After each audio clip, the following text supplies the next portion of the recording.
Gimana bro? Udah aman, pokoknya sesuai kesepakatan kita. Oke, thank you bro. Ya kalau gitu gue cabut dulu. Sip.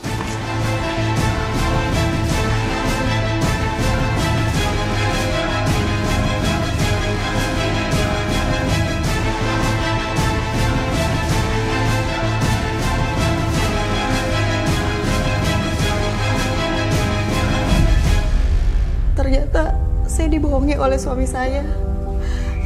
Dia menjual saya kepada temannya untuk melunasi hutangnya.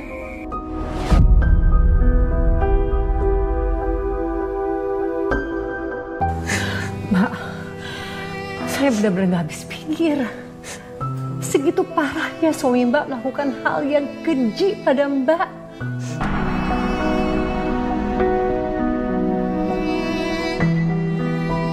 Saya sangat emosional setiap kali mengingat kejadian itu, Mbak.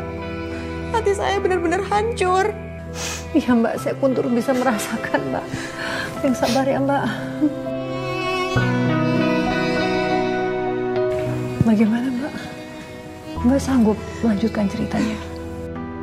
Setelah saya sadar, saya benar-benar syok saat melihat kondisi tubuh saya.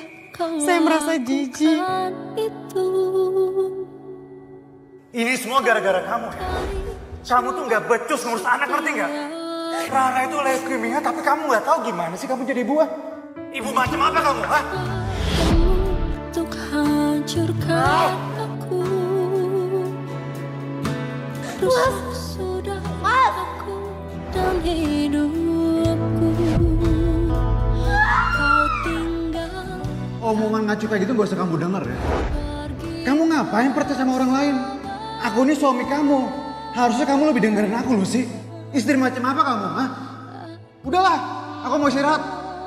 Tunggu, Mas. Apa lagi? Saya ngomong. Ah? Anak kita lagi sakit. Kamu malah tega ya main judi online? Keterlaluan kamu, Mas. Ya bodo amat lah, lagian kan kalau kita menang ya. Yang untung kan juga kita, gimana sih? Hah? Aku nggak sudi dapat uang dari hasil judi online. Kurang ajar kamu ya. Sana.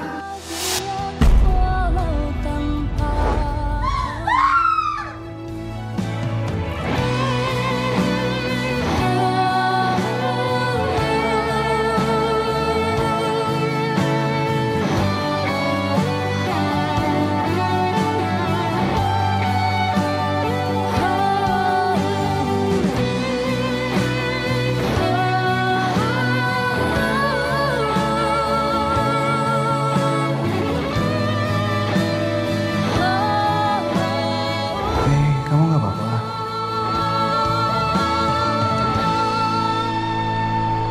Aku menangis sendiri di sini, mengingat semua yang telah terjadi. Sudah cukup aku begini, hilang rasa cintaku pada kamu selamanya. JP ya. Akhirnya. Tega kamu jual aku. Jangan apa aku, jangan. Tega. Apa sih?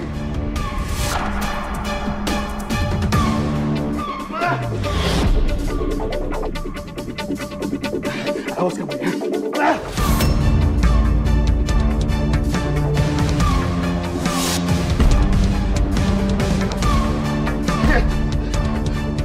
Awas kamu ya. Ikut aku sini. Ikut. Diem.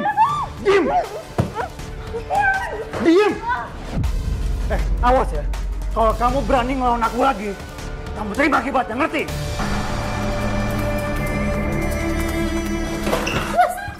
Diam. Mas Wisnu. Buka pintunya, Mas. Mas Wisnu. Seakan gak puas menjual saya pada temannya. Lalu Mas Wisnu mengurung saya di kamar, Mbak. Aduh Mbak, saya tuh sampai gemeter dengerin cerita Mbak. Kok sejahat itu perlakuan suami kepada Mbak? Dia benar-benar sudah dibutakan hati dan pikirannya, Mbak. Lalu, apa yang Mbak lakukan selama dikurung di kamar? Saya terus menangis memikirkan anak saya. Selama saya dikurung di kamar, anak saya yang diperlakukan kasar oleh suami saya, Mbak.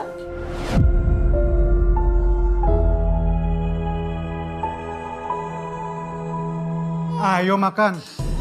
Rara, buka mulut kamu, buruan. Rara, kamu jangan bikin papa kesel lah. Ayo cepetan makan, jangan nyusahin papa, ayo. Apa lagi sih? Rara, Mas Wisnu, Mas tolong bukain pintunya Mas. Rara, Rara, Mas tolong buka pintunya Mas. Rara harus dikasih obat Mas, tolong bukain pintunya. diam. Ayo makan. Rara, mau kemana kamu? Sini, ini bisa diam gak sih anak?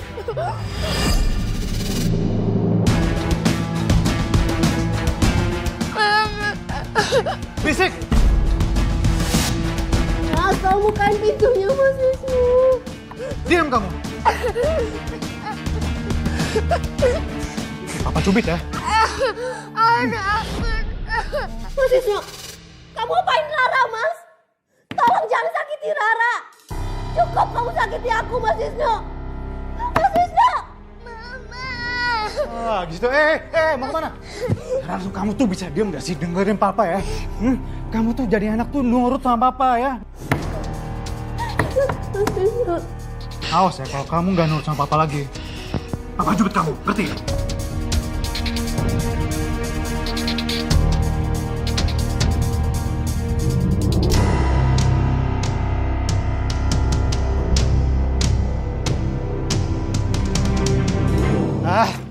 Enggak ibu, enggak anak, sama aja. Sama-sama kesel tuh orang.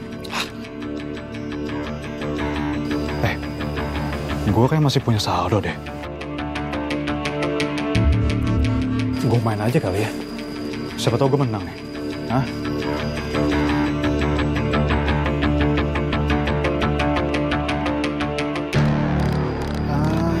Iya. Assalamualaikum Pak Wisnu. Waalaikumsalam. Pulsinya ada? Mau ngapain? Saya mau pesan kue ulang tahun buat anak saya. Bu, istri saya sekarang gak jual kue lagi ya. Dia udah kerja kantoran sekarang, ngerti? Oh gitu. Ya udah, permisi Pak. Assalamualaikum. Waalaikumsalam. Ganggu orang aja.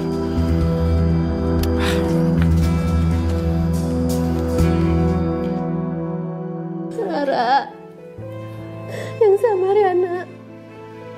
Mama pasti akan bawa kamu pergi dari sini. Saya sangat syok saat tahu anak saya menderita leukemia. Rasa penyesalan begitu saya rasakan. Tapi saya tidak mau terus-menerus larut dalam penyesalan. Saya harus berjuang sekuat tenaga demi kesembuhan anak saya. Bukan hanya saya yang dikurung di kamar, Mbak, tapi juga anak saya. Dia malah enak-enakan main judi tanpa ada rasa khawatir kepada anaknya, Mbak.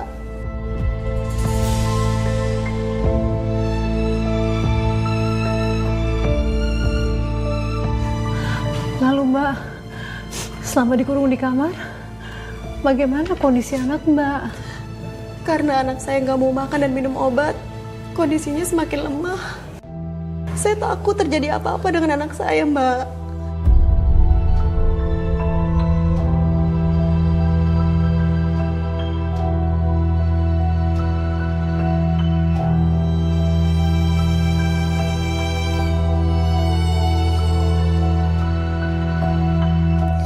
Ya Allah, lindungi anak hamba, kuatkanlah Rara, dan selamatkanlah kami dari kejahatan suami hamba.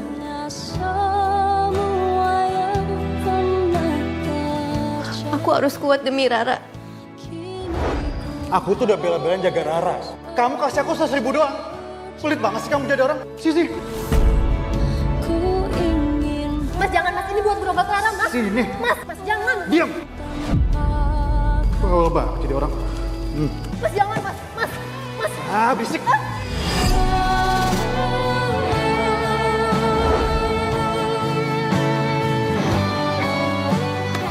Mas Wisnu, mas, buka pintunya mas.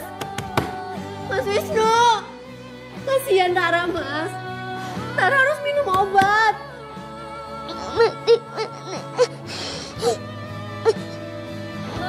Mas Wisnu, Mas Wisnu buka pintunya mas. Saya benar-benar hancur. Suami saya tega sekali melakukan hal keji itu pada saya. Hingga saya sangat muak pada suami saya.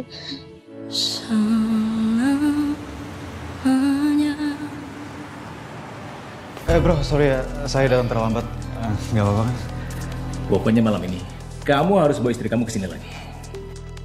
Emang nggak bisa besok-besok aja, bro? Lagian kan juga baru kemarin ketemu. Nggak bisa.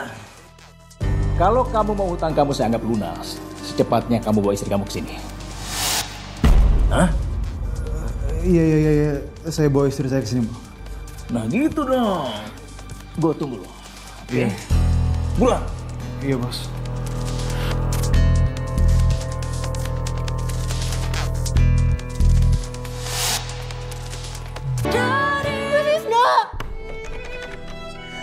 Mas Wisnu buka pintunya mas.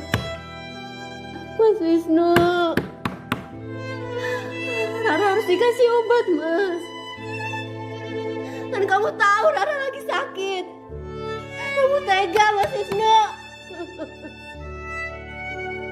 Mas Wisnu, aku mau ketemu Rara.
Rara buka pintunya sayang, Rara buka pintunya ya.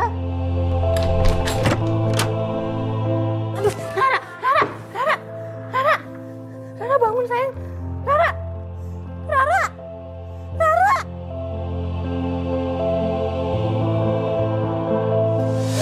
Mau kemana kamu, ha? Mau kabur ya? Minggir kamu. Apa? Minggir, aku mau bawa Rara ke rumah sakit. Nggak ada. Masuk.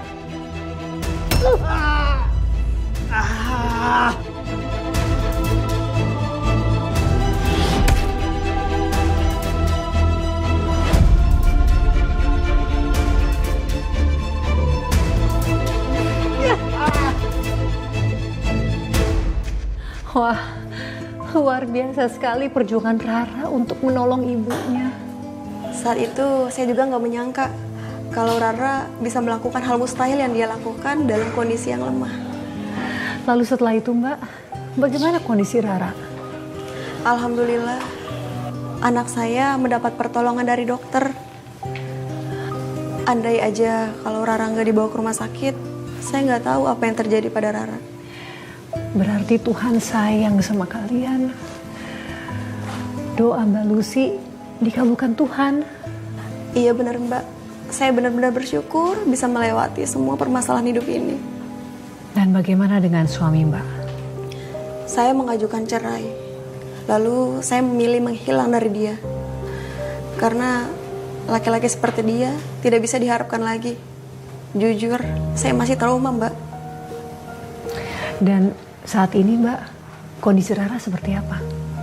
Alhamdulillah, setelah rangkaian kemoterapi dan radiasi yang panjang, kesehatan anak saya berangsur membaik. Alhamdulillah.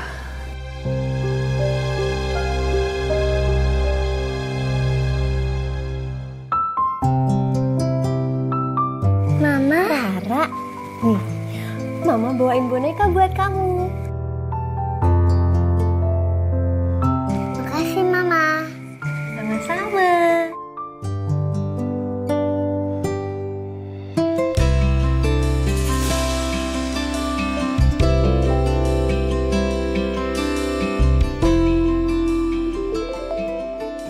Saya sangat bersyukur. Tanpa anak saya, mungkin saya tidak akan bisa bertahan sampai sejauh ini, Mbak. Saya senang sekali mendengar Mbak Lucy dan Rara bisa bertahan melalui ini semua dan bahkan bangkit kembali. Saya doakan ya, semoga kehidupan kalian berdua ke depan itu bisa lebih baik lagi. Amin. Terima kasih, Mbak. Terkadang orang yang paling kita cintai dan percaya dalam hidup kita justru menjadi orang yang paling menyakiti hati. Walau begitu, Mbak Lucy tetap membesarkan hatinya dan terus tegar melalui berbagai cobaan dalam hidupnya. Dari kisah ini kita belajar mengenai ketegaran seorang istri sekaligus seorang ibu yang dikhianati oleh suaminya, di mana ia harus terus bangkit walaupun mengurus anaknya yang sedang sakit keras. Terima kasih telah menyaksikan catatan hati perempuan. Sampai jumpa dalam episode berikutnya dengan kisah-kisah yang penuh makna dan pelajaran hidup bagi kita semua.